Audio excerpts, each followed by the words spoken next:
This is the Rookie Big Board Rookie Profile Series. I'm your host, Matt Hicks, the FF Educator, joined as always by John Lobb, the Gridiron Scholar. This is the Ricky Pearsal Rookie Profile. John, the key with the rookie profiles, right? This whole series we're doing is, yes, it's great to hit the first round of your draft, right? It's good to hit on your second round rookie pick, but there's so much value, folks, in the third round of your rookie drafts. If you've been, following the rookie big board, that's when you could have gotten Kyron Williams, right? 2 years ago. That's when you could have got like a Puka Nacua last year, right? Even, so it's important that we talk about guys like Ricky Pearsall, who may go more in the third or fourth round of your rookie drafts, who could make a big impact on your roster. So I'm excited to get into this episode. Before we do, want to give a quick shout out to everybody watching on YouTube. Please give the video a like, drop us a comment, make sure you're subscribed because there are a ton more rookie profiles to come. And as always, we appreciate everybody listening as well. Spotify continues to way outpace Apple Podcasts in those 5-star reviews. So folks, please keep it coming. We very much appreciate that 5-star review. All right, John, let's go ahead. Let's get into the wide receiver out of Florida. Matt, you are so right about third round, fourth round value. You might have drafted Quentin Johnson last year as a dynasty owner in the first round. Not if you listen to us. Not if you listen to us. But if you would drafted Tank Dell or Puka Nacua in the fourth round, then you're all right. You didn't. So these players' third round values, fourth round values are very important if you can make up for a mistake. And yes, we told you not to draft Quentin Johnson. So on to the Ricky Pearsal breakdown. I have confession. I watched too much Florida football last year. A couple reasons why. One was I'm a big Trevor Etienne fan. We'll talk about him over the summer. So I was watching him. Two, Graham Mertz. I know it might sound counterintuitive, but I was interested. How would he transition from Wisconsin to Florida? And one thing that happened, I saw Ricky Pearsal a lot because he was their best receiver. But Matt, it never dawned on me. He never jumped off the film, right? Like I never said, oh my God, Ricky Pearsal, he's amazing. But I'm open-minded, right? That's the key to this process.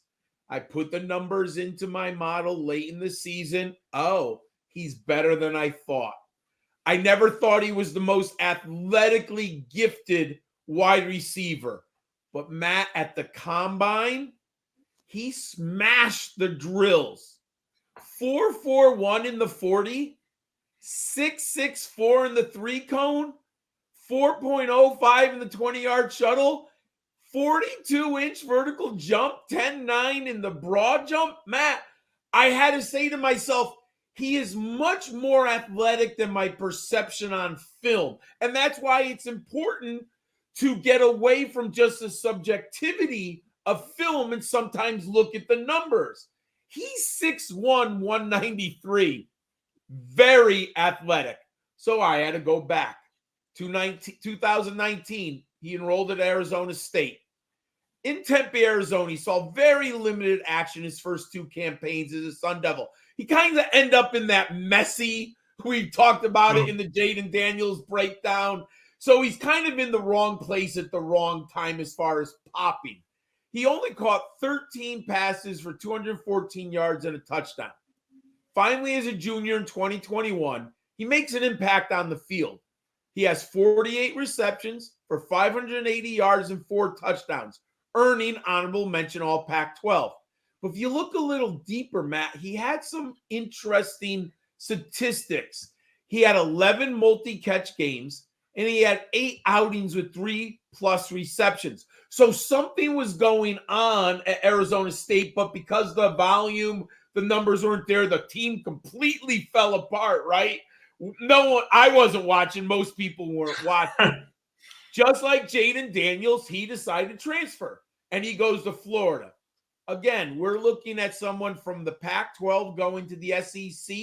You always have to wonder, wow, is he able to make the jump up? Well, he posted 2 impressive campaigns as Gator. 98 catches for 1,626 yards and 9 scores.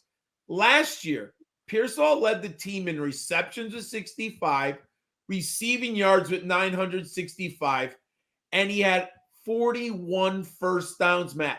63% of his catches were for first downs. Wow. Matt, I watched more film in the last 2 weeks. He is really good on film, and he's more of an impressive athlete than I originally thought. But you've studied him. What do you say about the film study?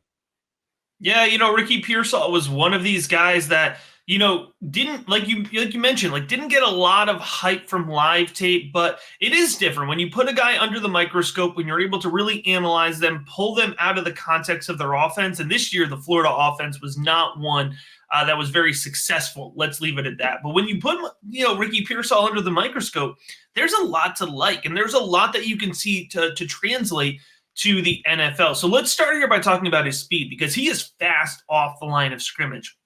And it's one thing to be fast, but it's another thing to be fast right off the bat, right? That's a high level of explosiveness, and he'll carry that explosiveness through his routes, which I think is really exciting when you're talking about him as a prospect. Now, he doesn't run a very, refined route tree. You're going to see in his Florida tape, it's pretty basic. He's running slants, he's running curls, and he's getting targets in the flat, some drags, some outs. But for the most part, he's working the bottom of the route tree, but he's doing it well. And he's gaining separation off the snap with his speed. And then he's pairing that with really reliable hands and good ball tracking ability. He did have to show the ability to go up and get some balls off target at times, catching balls from Graham Mertz this past year. In terms of, his athleticism, I like the way that he moves east to west as well. And he's elusive. He's elusive in space. So he's got that to his game as well. And then you pair that all together, that speed, that shake, it leads to some pretty decent yards after contact, yak upside ability, right? Yards after catch, I should say, upside and ability. So with Ricky Pearsall, right, you have to understand the role. I think he's, pigeonholed maybe is the wrong word, but he's going to play in the slot in the NFL. But he's got good size. So then you get that big slot type role. And we need to throw out the notion of the slot being bad for fantasy football. We're seeing time and time again over the last couple of years as the NFL evolves, especially if you're oversized in the slot, you can chew up that nickel defender, right? You can gain yards. You can get a high volume percentage. So touchdowns may be the problem for Ricky Pearsall, but again, we're talking about it. For a guy you're going to draft in the 3rd or 4th round, there's a ton of upside to his game. So there's a lot to like about his film, John, just like there is a lot to like about all of the resources available over at patreon.com/rookiebigboard. We are talking about a super active Discord, personalized advice to help you with trades, roster overhauls, with your rookie draft picks. All right, we are talking about access to one-on-one draft consultations, get that personalized roster advice, the in-depth rookie rankings here, every player declared. We have over 70 full film profiles on all of these guys. There's so much insight. You can compare that directly to our Dynasty and Devy rankings. And perhaps best of all, this time next week, from when you're listening to this episode here, we will have volume 1 of the Rookie Guide live, over 100 pages of insight, all which will be updated the Sunday after the NFL draft. Available over at patreon.com/rookiebigboard for as little as $5 a month, folks. And you can even get 15% off now with that annual subscription. All right, John, we talked about the film here with Ricky Pearsall. We've talked about that introduction, Arizona State to Florida, big senior campaign here. Let's talk about this model here. How does he play out in terms of your projection for NFL success? My model says that this young man is going to be a very good slot receiver in the NFL. I believe there are 2 ways to look at the slot. You could go for the Tank Dell, the uber elusive, quick, right off the ball, get open within a millisecond. Now, Ricky Pearsall can do that. Or you can get the big slot receiver, Matt, 6'1", 193, line him up against the 5'10", 178-pound defensive back. So there's two ways to get production out of this. Ricky Pearsall is going to fit into the second bucket. Give me a big slot receiver. My model says he's going to be successful, Matt. 15.2 yards per catch. That's an impressive number for a so-called slot receiver. I like this hands-on film. He has a 72% catch rate. And I mentioned it before. Graham Mertz was throwing him the football. So just remember that, folks. Nice catch, very nice catch percentage. And Matt, there are some real awesome catches on film. Yeah, I mean, I'm sure you saw him where you're like, I can't believe he caught that pass. So he definitely has good hands.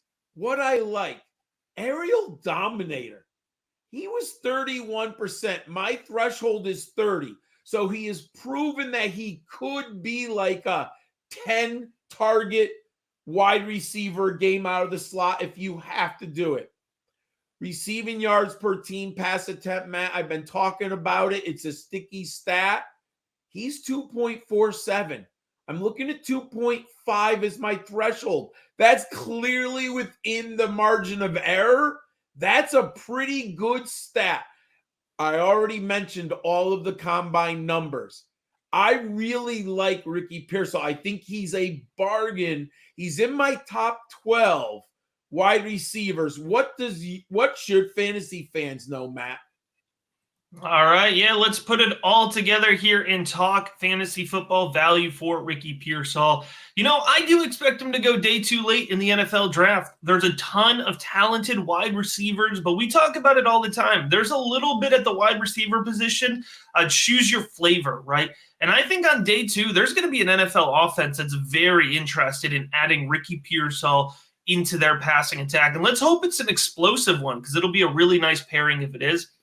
Nonetheless, I think he's flying under the radar. So I'm going to put his ADP projection right now in a Superflex rookie draft, 305 to 308, right in the middle of that third round. That's kind of how we've been talking about him the whole time.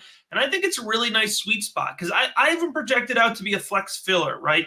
Not the wide receiver 1 in your lineup, maybe not even the wide receiver 2, but that wide receiver 3, you put him in one of your 2 flex spots. There's a lot of opportunities. And of course, as injuries pile up, he could have a really successful run. So I expect on a week-to-week basis, he's a top, 36 type wide receiver, but he has the ability to pop and have some bigger weeks. Look at what Josh Downs did in his rookie season, folks. I think Ricky Pearsal could have that type of production. And in the mid-third round, if that's where I can get Ricky Pearsal, I'm going to have good exposure to him, 26 to 40%. I'd be happy to add him to my roster. I think that there's a decent floor here with Ricky Pearsal, and you're going to pair that up with pretty good upside for somebody who you can get in the third round. In terms of my fantasy football value comparison, I'm going to put him at Jameson Williams. And this was an intentional value comparison for me, right? Because if you're doing a startup rookie, or not a startup rookie draft, just a startup dynasty draft, I think you're going to be drafting Ricky Pearsal, a rookie with some upside here, in a similar range where you're going to be drafting Jameson Williams, who, of course, still has plenty of upside, right? But he's entering his third year. We're still not really sure what his role is in Detroit. So I wouldn't blame somebody for going in on Jameson Williams, somebody who we really liked, going through the draft process. But in that same token, you could go with Ricky Pearsal, right? You could go for a fresh guy, the young guy, unproven. If he gets day 2 draft capital, I think there's a real decision point there. And I wouldn't blame you for going either way, but I would blame you for passing up, John, on the opportunity to take advantage of all the great resources available at patreon.com/rookiebigboard. We're talking rankings. We're talking Discord. We're talking rookie guides. So much good stuff available. Folks, now is the time. The amount of people who just in the last 2 months have messaged me, I finally joined. I've been listening to the rookie profiles for 3 years. I finally joined. I'm so happy to be there. Make yourself one of those people as well. Patreon.com/rookiebigboard. And as always, we appreciate you checking out this rookie profile.